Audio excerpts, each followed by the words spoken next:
My name is Margaret Wong, and thanks so much for joining us today with my conversation with Dean Todd Brown from University of Buffalo Law School. He became dean in May of 2024, and he was interim dean in 2023.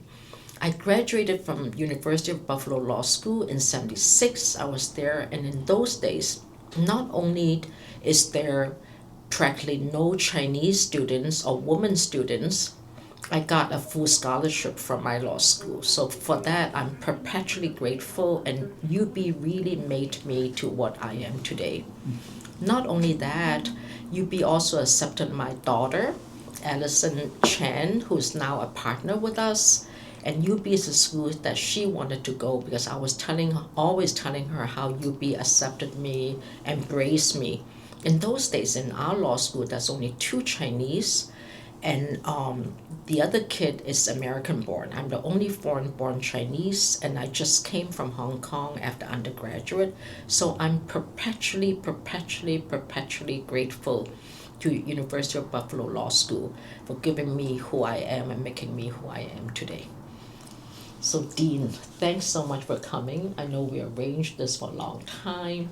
Tell us about your mission, your vision, who you are, and why do you want to be the dean of our law school? Well, I'll take the second part of that first. I grew up in the Navy. My father retired as a chief after 30 years. He came from a family in Mississippi, a lot of farmers, a lot of factory workers, and I grew up all over the South, pretty much exclusively in the South. And then I went to law school, and I found that I liked my law school, liked it a lot, but I found that a lot of the students there weren't like me. They didn't come from that kind of a background. And when I interviewed at Buffalo is such a great place because it is a place where we have so many first-generation law students, and many of our students are the first in their families to ever go to college.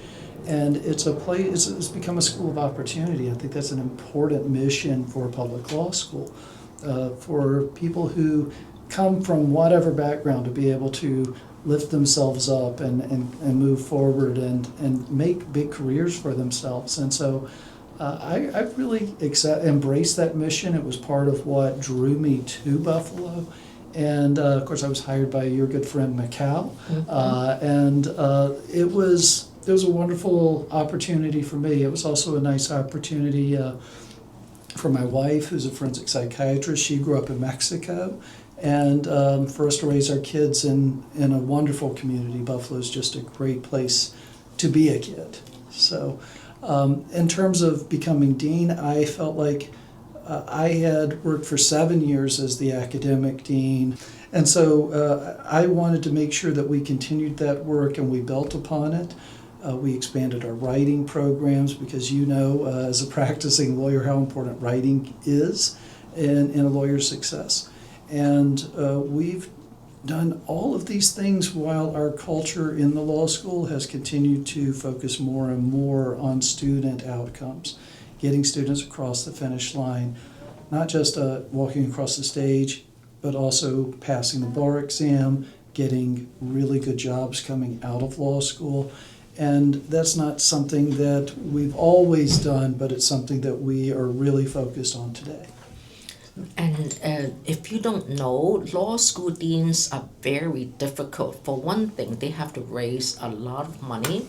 Last year, law schools had such a high admission rate, more because maybe it's the new administration in the White House or for whatever reason. But the years when the law school admission was low, law school deans also have to go raise the consciousness of the law school program. There's also a movement in the past few years, or at least 10 years, reducing the law school from 3 years to 2 years, or at least 2.5 years. Dean Brown, what do you think of that? Does it bother you? I think you know how I feel because I sit on Dean Brown's DAC program, which means that we have a very small board around the country to help our law school grow and to learn. So I think it's a mixed bag. I think there are certainly some students who could do well with a 2-year program. Some students do well with a 2-year program. For example, we have a 2-year JD program for students who already have a law degree in another country, and they come in and they tend to do extremely well. But when we're talking about someone who's maybe 21, 22 coming into law school, they come in at different levels. Some students know how to write well. They've been really forced to think carefully, and they're capable of hitting the ground running and doing the work that they need to be prepared to become a lawyer. On the other hand, you have students who come in who maybe came from a disadvantaged background, and they had to really work hard to get through college, and now they're coming to law school. They're having to learn how to write all over again. They're having to learn how to organize thoughts in a different way than maybe they had to before. And so having that 3 years also to carve out a path and explore different things that might interest them is a really nice thing for students. Some of our students actually come in and they are in the building for only 2.5 years, and then they become pro bono scholars. And so their last semester, they sit for the bar in February of their 3rd year, and then they go straight into a public interest organization and they work that semester while they're waiting for the bar results. The last, I think, 3 years, 4 years, I think it is now, all of our pro bono scholars pass the bar first time. And so they've been able to just hit the ground running. They get to start that much sooner. So it depends on the different individual student as to what's going to work best. I love the flexibility that we have now, though. That's very nice. And for those of you who have children or you are thinking of going to law programs, I love my law school. I mean, it's just an amazing education. And the dean keep emphasizing writing, writing. Can you explain to our listeners about the writing? And you said something that I found very interesting. You said to learn how to write again. So explain that word again. Right. Well, lawyers, a lot of people who watch TV or movies are going to think that we're always gossiping about people and occasionally running into court and making dramatic statements, right? That, for some lawyers, literally none of that happens. For some, being in the courtroom, that's their job, and yet they're still in the courtroom a very little amount of time. What they're really doing is a lot of writing. They're putting together motions, they're putting together complaints, they're putting together responses, there's so many things that that you have to write, and you have to be able to write well, and you have to be able to write in a way that the judges and other lawyers expect to see that writing. They want to see, here's the law, here's an analysis of the law, here's how that is applied to these specific facts. Here is why, when you put all of that together, your client is right and their client is wrong, right? That all happens on paper first. And if you don't do a good job of that on paper, you may, depending on the judge, you may never actually get to have the oral argument because the judge will say, oh, this is clearly going the other way. So it is so important to write well. But even if you don't go to court, if you're drafting contracts or you're writing wills, you have to be really clear in what you want to say, because you want to ensure that when it is read by someone else, it says exactly what you mean and everyone gets it, and there can't really be a lot of argument about it. So that's what I mean with how writing is important. Now, why is that different? We're trained from grade school on up in this country to embellish and to say things and use a lot of adjectives and maybe be flowery with our language. And in my school, I went to high school in Mississippi, they were just like all about Faulkner. Faulkner would have been a horrible lawyer. His writing's all over the place. It doesn't make any sense in this context, right? So that's what I mean why you have to relearn how to write, because it is a very focused type of writing, and it is how people are going to receive it in this context that's important. And I really appreciate you talking about that, because nowadays, after they graduate from high school, they can write. I'm not even talking about Faulkner, I'm talking about anything, So how do you encourage that? And do you tell the law professors are law professors. They don't listen to the dean, but they're like professors. But how do you ask your professors, your whole staff, all the students, the whole community to really read and to write. You don't become a good writer until you're a good reader. And to read a book a week or something, read 3 newspapers a day. So how do you do that? So there are a couple of things you could do. You're right. As a dean, I could just issue proclamations to the faculty, and that will go over terribly, right? Mm-hmm. Like, who are you to tell me what to think or what to say? The type of change that we're talking about, the kind of focus that we want our people to have on writing, on skills, on student outcomes, those are things that occur when you change the culture. The culture of the faculty, it has to be an idea that, no, this is really important. It's important to me, it's important to us as a group, and we are there as a school. We're there, and that's why we see whenever we decided we wanted to expand our legal writing faculty from 5 to 9, it's like, no, that makes perfect sense. We need our students to be able to do, to perform at a much higher level with their writing. And so there was no pushback on that. It was, of course, we want people in the faculty who are focused exclusively on our students' research and writing and analytical skills, just on the skills side.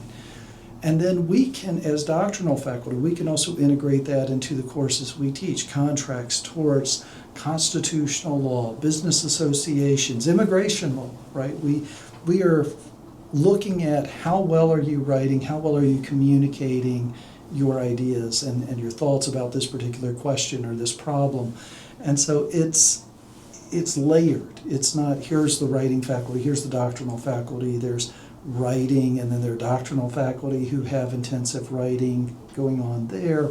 We have more student support. We have academic success professors who then go to students who really need to work more on their writing. They work with them extensively.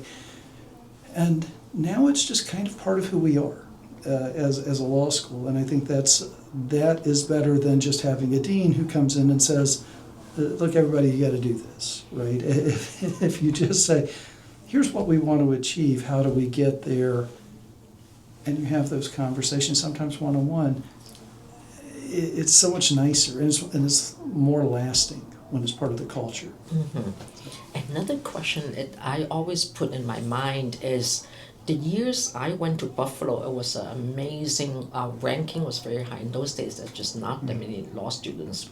I still remember it's more prestigious to go to law school than medical school in my days, in the early years. Now, of course, medical schools are amazing, Buffalo Medical School. So internally, how do you compete for resources for law school from medical school, from our engineering school? Buffalo Engineering is amazing. And to our law school. And number two is how to differentiate to the external world. Because Buffalo, people think, oh, it's cold, it's wintry. But we have an amazing education program. I love my law professors. I love the way they embrace you. It's not like, oh, you're just a Chinese or you're just African American or something, whatever we are. So how do you distinguish yourself both externally and internally in a big system? I mean, Buffalo is a big system. So I think if we look at SUNY as a whole, and then we're looking at Buffalo, within SUNY, we are the only law school. So it's easy to differentiate Buffalo because we're the only game in town for a SUNY law school. Mm-hmm. Within the institution, we're very proud to be part of an R1 research institution. There's amazing work going on. And we have to get away from the idea that there's a zero-sum game, that if the medical school gets some commitments and gets some resources, that's a bad thing for the law school, right? Or that's money that we could have gotten. It's actually not the case. There are a lot of ways that we can go about building our resources and building our base and supporting our students, and constantly pushing the value that we provide. Mm-hmm. The medical school's doing the same thing. The engineering program's doing the same thing. In fact, just as the dean of the engineering school was on the search committee that hired me, and he actually worked at one point at the same NASA location that my sister and brother-in-law work at. They're all engineers, so they really hit it off when they had a discussion about that experience, and it has changed so much over the last say decade, where there at one point felt like there was such competition across units. Today, the deans come together and we have conversations about how we can work together, what we can do with different programs that might help both of our programs be better, be more attractive, not just to students, but also in pursuing different grants and other ways of getting support to build it out. So I think I love the culture that's been built at Buffalo, and in particular with the senior leadership, with the provost, the president, and the other deans that we have. I think it's more collaborative than it's ever been. And that said, of course, one of the big ways that we stand out is that we talk to our alumni, and we do work very closely to fundraise and to target initiatives that we're working on, like the New York City program, the Advocacy Institute, our clinical programs. And right now we have a Rural Access to Justice initiative that we are very quickly taking the lead on in the state, because it's something that's important to us and it's part of our identity. So. And I'm glad you mentioned that, because I've been involved in our law school for years and years and years. There was a time before Dr. Satish, who's a good friend, Dr. McHale, who's an amazing friend, before they came, and you're right, we were very competitive. And in fact, most of the DAC boards, and Karen will remember that, it's like whenever we give money, how much does a law school get? And how much does an overall SUNY get? Nowadays, we don't ask that question now. And sometimes I tease Dr. Satish that he pulled away all the great donors into their foundation. I'm like, oh, but Satish would say, or Macau would say, oh, wait, Margaret, stop. There's no more them and us. We are all together. It's not a zero. So I'm glad you mentioned that. Because sometimes I do go back to the old days and how much would my law school give, or get or something. But I'm glad you mentioned that, and thank you. Yeah. Right, and I think it's very important. Law schools, our alumni are frequently very passionate about the law school. Many of them did not attend UB undergraduate. So they have that focus maybe for their undergraduate program elsewhere, but they understand that the law school was really that big opportunity for them to step to the next level. And the support that we get and that we continue to get year over year is really important to continue to expand our opportunities and create new opportunities for students. The fundraising we've done for scholarships, the fundraising we've done for summer fellowships, where many of our students couldn't go into some of these jobs that they get after the summer of their first year, second year, without that support. And I'm so proud of the community that we have, that it is so much a focus of our alumni, and including yourself, who are so zeroed in on appreciating the opportunity that they had and wanting to make sure that those opportunities are there for the next generation and the generation after that. And I do want to plug in another point about Buffalo, and I encourage a lot of our summer interns, our people, to look at Buffalo at least, is that they have an amazingly tight alumni programs. Like if we see a good resume, I'll be calling, I don't even know why I do it. I beg and I say, I think this kid have potential, maybe not the first day or first year, but if you don't mind looking at this resume, and we have an amazing program, not even program that we'll talk to each other. I'll call someone and say, I think I really need another great litigation lawyers. I don't mind spending 3 years training them, but that's all I have. I'm getting old. I couldn't do this more than. So it's very nice. It's a great, and I love your recruitment efforts, both on recruiting great students and also trying to get them jobs. Because I don't care how great the student is or how potent, because some people are just not good in testing.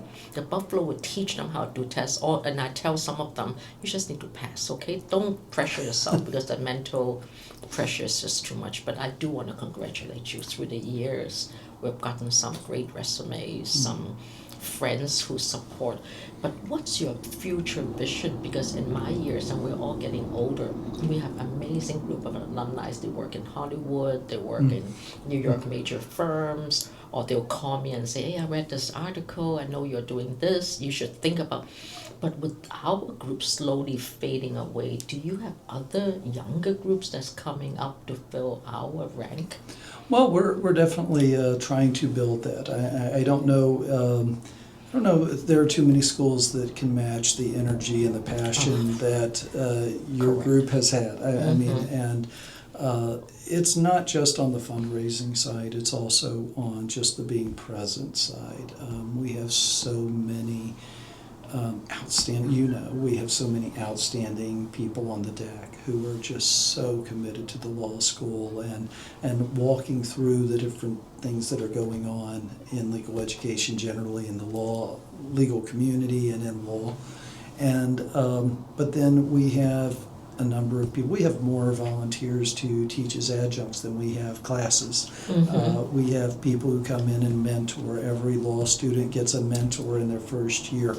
And your wood court is awesome. That's right. I love your wood court. Yeah, awesome. Right? Congratulations. I didn't mean to cut you off. Oh, no, Yeah. no, it's a great example though, and how many people come in to judge or to be an evaluator in a competition, and those are really important for helping build up our program, especially on the Advocacy Institute side.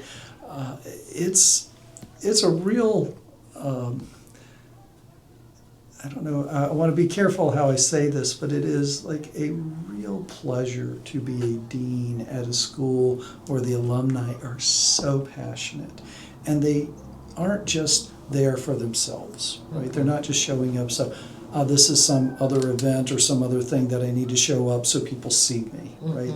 That's not why people are there. They show up because they're looking for the next generation. They're looking at that kid was amazing. I want to hire them. It's like, well, I'm sorry, they already have a job. Well, what about this other kid? They were amazing too, and that one, and that one. Yeah. And then on the job front, you mentioned that we have revamped our career services office. The last 2 years, we've set records for first year employment. We were at close to 96%. For the class of 24, the class of 25. As of today, this is October, that we are already at 90% employed for the class of 25. And since the bar results just came out last week, we have some more who are now ready to start looking for a job. So for the last 3 years, we have had every student who wanted a job, we were able to get them a job. Awesome. And I don't know why some don't. I know why some individuals don't look for a job right after law school, but I get it. Your husband's a professional hockey player. Maybe you don't need a job right now. But other than that, we really work with them, and we continue to mentor. And it's not just any job. We're trying to match them with a job that makes sense, not just for where they want to be right now, but where they want to be 5 years from now, 10 years from now, what's going to help them develop into the lawyer that they want to be. And I think that is a continuation and an expansion of the public mission that we've always had. That's But right. that does speak also to the relationship between the law school and our alumni. It is nice to be at a place where you can place a call. You're someone who has a great opportunity, but they can't afford to live there. They can't. When I was in law school, I couldn't afford to move to New York City. Well, I was in New York City, but let's say I couldn't afford to move to Chicago and work for free somewhere, right? My parents didn't have that kind of money. I had blown through all of the money that I had from selling my business to just get through college. So the idea that I could just run off to Chicago for 10 weeks and figure out how to live there. It is nice, and it does speak again to, I can't imagine having a better alumni network than we have. The passion that our people have for the school, the friendships that you see every time you go to the DAC, you go to any kind of alumni event. they really are friendships that last a lifetime. Lifetime, correct. And they're new friendships that are formed every time you see people meet at these events, right? That's right, that's right. And also, it's nice to know each other when you were in a difficult stage in your life. Because as years go on, we all became very successful, and sometimes we forgot who we were. But when we meet our old friends, like, oh my gosh, I remember those days, you know? Yeah. So that's the mission. The mission is to put people in those positions, right? And whether you're making millions of dollars or you are working in a public interest group for 30 years and you're changing the law and you're helping individuals' lives, or you have a practice like yours where you are helping people every day, that's a piece where you can come in and say, we are positioning people to do good and to do well.